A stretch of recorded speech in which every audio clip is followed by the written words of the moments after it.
ಯಾರೆಲ್ಲ 7, 16, 25ನೇ ತಾರೀಕು ಕೊಟ್ಟಿರ್ತೀರಾ ಇವರೆಲ್ಲರೂ ಕೂಡ 7 ಸೀರೀಸ್‌ನವರು ಆಗಿರ್ತಾರೆ. 7 ಆಡಳಿತ ನಡೆಸುವಂತ ಗ್ರಹ ಯಾವುದು ಅಂತಂದ್ರೆ ಕೇತು ಗ್ರಹ ಆಗಿರುತ್ತೆ. ಯಾರ ಜೊತೆಯಲ್ಲಿ ಇರ್ತಾರೋ ಅವ್ರ ತರನೇ ಇವರು ಪರಿವರ್ತನೆ ಆಗ್ಬಿಡ್ತಾರೆ. ಆಧ್ಯಾತ್ಮಿಕದ ಕಡೆ ಜಾಸ್ತಿ ಒಲವು ತೋರಿಸ್ತಾರೆ. ಮತ್ತೆ ವೃತ್ತಿ ಜೀವನ ಜಾಸ್ತಿ ಇವ್ರಿಗೆ.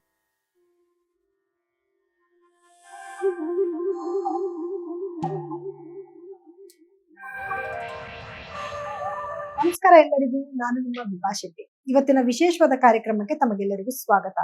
ವಿಶೇಷವಾದ ಕಾರ್ಯಕ್ರಮ ಅಂದ್ರೆ ನಾನು ಯಾವ್ದ್ರ ಬಗ್ಗೆ ಮಾತಾಡ್ತಾ ಇದ್ದೀನಿ?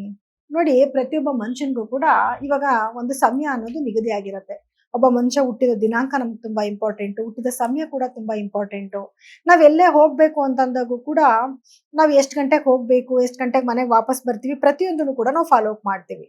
ಸೊ ಅಂದ್ರೆ ಯಾವ ಟಾಪಿಕ್ ಬಗ್ಗೆ ಮಾತಾಡ್ತಿದ್ದೀನಿ ಅಂತ ನಿಮ್ಗೆ ಆಲ್ರೆಡಿ ಗೆಸ್ ಆಗಿರುತ್ತೆ. ಅದೇನೆ ನಂಬರ್ಸ್ ಬಗ್ಗೆ ನಾನು ಇವತ್ತು ಮಾತಾಡ್ತಾ ಇದ್ದೀನಿ. ಯಾವ ದಿನಾಂಕದಲ್ಲಿ ಹುಟ್ಟಿದವರ ಭವಿಷ್ಯ ಹೇಗಿರುತ್ತೆ, ಮತ್ತೆ ಅವರು ಯಾವ ರೀತಿಯಾದ ಒಂದು ಕೆಲಸಗಳನ್ನ ಮಾಡಿದ್ರೆ ಅವ್ರ ಜೀವನದಲ್ಲಿ ಏಳಿಗೆ ಆಗತ್ತೆ, ಅಥವಾ ಯಾವುದನ್ನ ಮಾಡಲೇಬಾರದು, ಯಾವ ನಂಬರ್ಸ್ನ ಫಾಲೋ ಮಾಡಬೇಕು, ಪ್ರತಿಯೊಂದ್ರ ಮಾಹಿತಿನೂ ಕೂಡ ನಾನೀಗ ಕೊಡ್ತಾ ಹೋಗ್ತೀನಿ. ಯಾರೆಲ್ಲ 7, 16, 25ನೇ ತಾರೀಕು ಕೊಟ್ಟಿರ್ತೀರಾ ಇವರೆಲ್ಲರೂ ಕೂಡ 7 ಸೀರೀಸ್‌ನವರು ಆಗಿರ್ತಾರೆ. 7 ಆಡಳಿತ ನಡೆಸುವಂತ ಗ್ರಹ ಯಾವುದು ಅಂತಂದ್ರೆ ಕೇತು ಗ್ರಹ ಆಗಿರುತ್ತೆ. ಸೊ ಇವರ ನಡವಳಿಕೆ ಹೇಗಿರುತ್ತೆ, ಗುಣ ಸ್ವಭಾವ ಹೇಗಿರುತ್ತೆ ಅಂತ ನಾವು ತಿಳ್ಕೊಳ್ಳೋಣ ಬನ್ನಿ. ಮೊದಲನೇದಾಗಿ ಇವರ ಸ್ವಭಾವ ಹೇಗಿರುತ್ತೆ ಅಂತಂದ್ರೆ, ಯಾರ ಜೊತೆಯಲ್ಲಿ ಇರ್ತಾರೋ ಅವ್ರ ತರನೇ ಇವರು ಪರಿವರ್ತನೆ ಆಗ್ಬಿಡ್ತಾರೆ. ಸೊ ಕೇತು ಅಂದ್ರೇನೆ ಹಾಗೆ, ತಲೆ ಇರೋದಿಲ್ಲ, ಬರೀ ಬಾಲ ಮಾತ್ರ ಇರೋದ್ರಿಂದ ಇವ್ರು ಯಾರ ಜೊತೆಲಿ ಇರ್ತಾರೋ, ಯಾರ್ ಫ್ರೆಂಡ್ಶಿಪ್ ಅಲ್ಲಿ ಇರ್ತಾರೋ ಅವ್ರು ಹೆಂಗ್ ನಡ್ಕೊಂತಿರ್ತಾರೋ ಇವ್ರು ಅದೇ ರೀತಿ ನಡ್ಕೊಳಕ್ ಶುರು ಮಾಡ್ಬಿಡ್ತಾರೆ. ಸೊ ಇವರ ಸ್ವಭಾವದಲ್ಲಿ ಇದೇ ಒಂದು ಮೇನ್ ಹೈಲೈಟ್. ಇವ್ರು ಏನಂದ್ರೆ ಸ್ವಲ್ಪ ಜಾಸ್ತಿ ಸ್ಟ್ರೆಸ್ ಮಾಡ್ಕೊಳ್ಳಲ್ಲ, ಯಾವಾಗ್ಲೂ ಆರಾಮಾಗಿರ್ಬೇಕು, ಕಾಮ್ ಆಗಿರ್ಬೇಕು ಅನ್ನೋದ್ರ ಕಡೆ ಜಾಸ್ತಿ ಗಮನ ಕೊಡ್ತಾರೆ. ಆಧ್ಯಾತ್ಮಿಕದ ಕಡೆ ಜಾಸ್ತಿ ಒಲವನ್ನ ತೋರಿಸ್ತಾರೆ.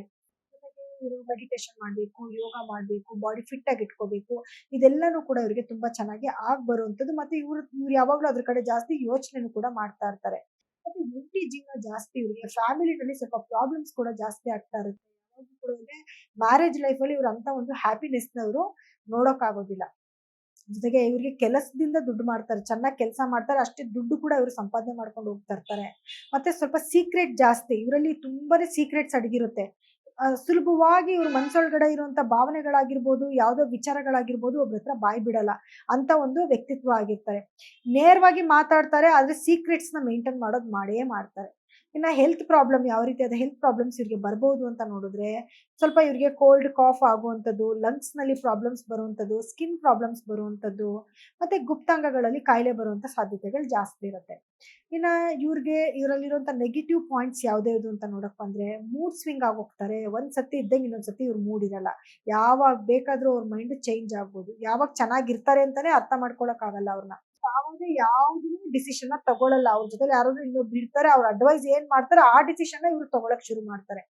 ಮತ್ತೆ ಮ್ಯಾರೇಜ್ ಲೈಫ್ ಅಷ್ಟೊಂದು ಚೆನ್ನಾಗಿರಲ್ಲ, ಸ್ವಲ್ಪ ಡಿಸ್ಟರ್ಬೆನ್ಸ್ ಆಗ್ತಾನೆ ಇರುತ್ತೆ ಇವ್ರಿಗೆ. ಸ್ವಲ್ಪ ಹೆಲ್ತ್ ಇಶ್ಯೂಸ್ ಅವಾಗ ಇವ್ರಿಗೆ ಹೆಲ್ತ್ ಇಶ್ಯೂಸ್ ಅನ್ನೋದು ಬರ್ತಾನೆ ಇರುತ್ತೆ. ಇನ್ನ ಇವರ ಕೆರಿಯರ್, ಯಾವ ರೀತಿಯಾದ ಕೆರಿಯರ್ ಇವರು ಮೇಂಟೈನ್ ಮಾಡಬೇಕು, ಯಾವ್ದು ಚೆನ್ನಾಗಿ ಆಗ್ ಬರುತ್ತೆ ಅಂತ ನೋಡಕ್ ಬಂದಾಗ, ಇವ್ರಿಗೆ ಪ್ರೈವೇಟ್ ಸೆಕ್ಟರ್ ನಲ್ಲಿ ಕೆಲಸ ಮಾಡುವಂಥದ್ದು, ಅದರಲ್ಲೂ ಕೂಡ ಇವರು ಆಧ್ಯಾತ್ಮದ ಕಡೆ ಜಾಸ್ತಿ ಒಲವು ಕೊಡೋದ್ರಿಂದ ಇದಕ್ಕೆ ಸ್ಪಿರಿಚುವಲ್ ಆಗಿ ಸಂಬಂಧಪಟ್ಟಿರುವಂತದನ್ನ ಕೆಲಸಗಳನ್ನ ಇವರು ಜಾಸ್ತಿ ಮಾಡ್ತಾರೆ.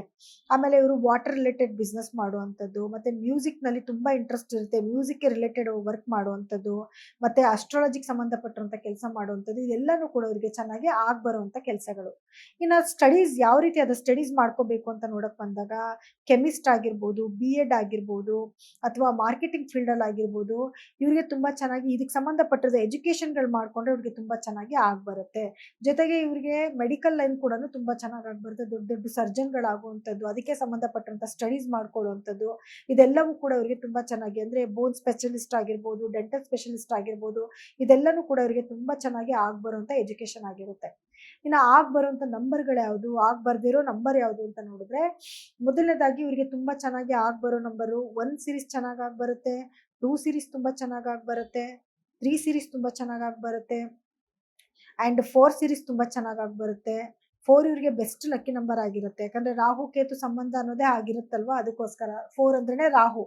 ಇನ್ನು ಅವರಿಗೆ 5 ಸೀರೀಸ್ ತುಂಬಾ ಚೆನ್ನಾಗ್ ಆಗ್ ಬರುತ್ತೆ, 6 ತುಂಬಾ ಚೆನ್ನಾಗ್ ಆಗ್ ಬರುತ್ತೆ, 7 ತುಂಬಾ ಚೆನ್ನಾಗ್ ಆಗ್ ಬರುತ್ತೆ, ಅಂಡ್ 8 ಸ್ವಲ್ಪ ಇವ್ರು ಅವಾಯ್ಡ್ ಮಾಡ್ಕೋಬೇಕು. 9 ಕೂಡ ಇವ್ರಿಗೆ ಆಗ್ ಬರುತ್ತೆ. ಅವಾಯ್ಡ್ ಮಾಡ್ಬೇಕಾಗಿರೋ ನಂಬರ್ ಯಾವ್ದು ಅಂತಂದ್ರೆ 8 ಇವ್ರು ತುಂಬಾನೇ ಅವಾಯ್ಡ್ ಮಾಡ್ಕೊಬೇಕಾಗಿ ಬರುತ್ತೆ. ನಿಮ್ಗೆ ಬರುವಂತ ಕಲರ್ ಯಾವ್ದು ಅಂತ ನೋಡಕ್ ಹೋದ್ರೆ ಕ್ರೀಮ್ ಕಲರ್ಸ್ ಇವ್ರಿಗೆ ತುಂಬಾ ಚೆನ್ನಾಗಿ ಬರುತ್ತೆ. ಅನ್ಲಕ್ಕಿ ಕಲರ್ಸ್ ಯಾವ್ದು ಅಂತ ನೋಡಕ್ ಬಂದಾಗ ಡಾರ್ಕ್ ಕಲರ್ಸ್ ಯಾವ್ದೇ ಇದ್ರು ಕೂಡ ಇವರಿಗೆ ಅದು ಅಷ್ಟೊಂದು ಚೆನ್ನಾಗಿ ಸೂಟ್ ಆಗೋದಿಲ್ಲ. ಡೈರೆಕ್ಷನ್ ಯಾವ್ದು ಅಂತ ನೋಡಕ್ ಹೋದ್ರೆ ನಾರ್ತ್ ಈಸ್ಟ್ ಇವ್ರಿಗೆ ತುಂಬಾ ಚೆನ್ನಾಗಿ ಸೂಟ್ ಆಗುತ್ತೆ. ಈ ದಿನಾಂಕದಲ್ಲಿ ಹುಟ್ಟಿರುವಂತಹ ಸೆಲೆಬ್ರಿಟಿಗಳು ಯಾರು ಅಂತ ನೋಡೋದಾದ್ರೆ ರಾಧಿಕಾ ಪಂಡಿತ್ ಅವರು 7ನೇ ತಾರೀಕು ಹುಟ್ಟಿದ್ದಾರೆ. ಧೋನಿ ಅವರು 7ನೇ ತಾರೀಕು ಹುಟ್ಟಿದ್ದಾರೆ. ಆಮೇಲೆ ಕುಮಾರಸ್ವಾಮಿ ಅವರು ಕೂಡ 16ನೇ ತಾರೀಕು ಹುಟ್ಟಿದ್ದಾರೆ. ಕರಣ್ ಜೋಹರ್ ಅವರು ಕೂಡ 25ನೇ ತಾರೀಕು ಹುಟ್ಟಿದ್ದಾರೆ. ಆ ಕಮಲ್ ಹಾಸನ್ ಅವರು ಕೂಡ 7ನೇ ತಾರೀಕು ಹುಟ್ಟಿದ್ದಾರೆ. ಅನುಷ್ಕಾ ಶೆಟ್ಟಿ ಅವರು ಕೂಡ 7ನೇ ತಾರೀಕು ಹುಟ್ಟಿದ್ದಾರೆ. ಸೊ ನಾನು ಕೊಟ್ಟಿರೋ ಈ ಇನ್ಫಾರ್ಮೇಶನ್ ನಿಮ್ಗೆಲ್ಲ ಯೂಸ್ಫುಲ್ ಆಗಿದೆ ಅಂತ ನಾನು ಭಾವಿಸ್ತೀನಿ. ನಿಮ್ಗೇನಾದ್ರೂ ನಮ್ಗೇನು ಗೊತ್ತಾಗ್ತಾ ಇಲ್ಲ ಅಥವಾ ಜೀವನದಲ್ಲಿ ಏನು ಏಳಿಗೆ ಆಗ್ತಾ ಇಲ್ಲ, ನಮ್ಗೇನು ನೇಮ್ ಚೇಂಜ್ ಮಾಡ್ಬೇಕು ಅಥವಾ ಯಾವ ನಂಬರ್ ತಗೋಬೇಕು, ಗಾಡಿಗೆ ಯಾವ ತರ ನಂಬರ್ ಟ್ಯೂನ್ ಅಪ್ ಮಾಡ್ಕೋಬೇಕು ಅನ್ನೋ ಇನ್ಫಾರ್ಮೇಶನ್ ಏನಾದ್ರು ಬೇಕು ಅಂದ್ರೆ ಸ್ಕ್ರೋಲ್ ಆಗ್ತಿರುವಂತ ನಮ್ಮ ನಂಬರ್ಗೆ ಕರೆ ಮಾಡಿ ನಿಮ್ಮ ಬಗ್ಗೆ ನೀವು ಖಂಡಿತವಾಗ್ಲೂ ತಿಳ್ಕೊಬಹುದು. ಸೊ ಎಲ್ಲರಿಗೂ ಧನ್ಯವಾದಗಳು.